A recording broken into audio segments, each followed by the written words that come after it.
ഞാൻ ആരുടെയും mouth piece അല്ല. എന്റേതായ സ്ട്രോങ് വ്യക്തിത്വം എനിക്കുണ്ട്. നിലപാട് വ്യക്തമാക്കി ശ്വേതാ മേനോൻ. കൊച്ചി. നടിയെ ആക്രമിച്ച കേസിൽ ഉടൻ സത്യം പുറത്തുവരണമെന്ന് താരസംഘടനാ പ്രസിഡന്റ് ശ്വേതാ മേനോൻ. ആക്രമിക്കപ്പെട്ട നടിക്കൊപ്പമെന്നും അവരും സംഘടനയിലേക്ക് തിരികെ വരണമെന്നും ശ്വേതാ മേനോൻ ഏഷ്യാനെറ്റ് ന്യൂസിനോട് പറഞ്ഞു.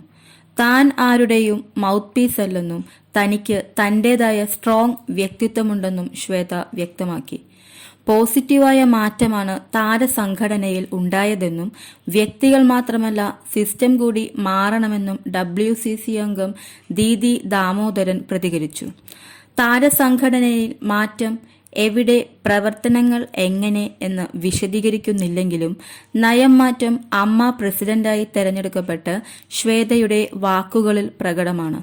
പ്രതിഷേധിച്ച് ഇറങ്ങിപ്പോയ WCC അംഗങ്ങളെ തിരികെ കൊണ്ടുവരുന്നതിലടക്കം മുൻകൈയെടുക്കാൻ തയ്യാറെന്ന് ശ്വേത പറഞ്ഞു. എന്നാൽ താരസംഘടനയിൽ ഉണ്ടാവുക കൂട്ടായ തീരുമാനമെന്നും ശ്വേത കൂട്ടിച്ചേർത്തു. നടിയെ ആക്രമിച്ച കേസിന് ശേഷമാണ് അമ്മ സംഘടനയിൽ വലിയ പൊട്ടിത്തെറികളുണ്ടായത്. ആ കാലയളവിൽ ഭരണസമിതിയുടെ ഭാഗം കൂടിയായിരുന്നു ശ്വേത. ആക്രമിക്കപ്പെട്ട നടിക്കൊപ്പമാണ് സംഘടനയെന്നും സത്യം ഉടൻ പുറത്തു വരണമെന്നുമാണ് അമ്മ പ്രസിഡന്റായ ശ്വേതയുടെ നിലപാട്.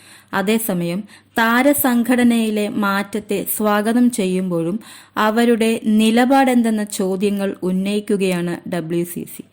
താരസംഘടനയിലേക്കുള്ള മടങ്ങിവരവിൽ തീരുമാനം പിന്നീടെന്ന് നടി ഭാവന വ്യക്തമാക്കി കഴിഞ്ഞു.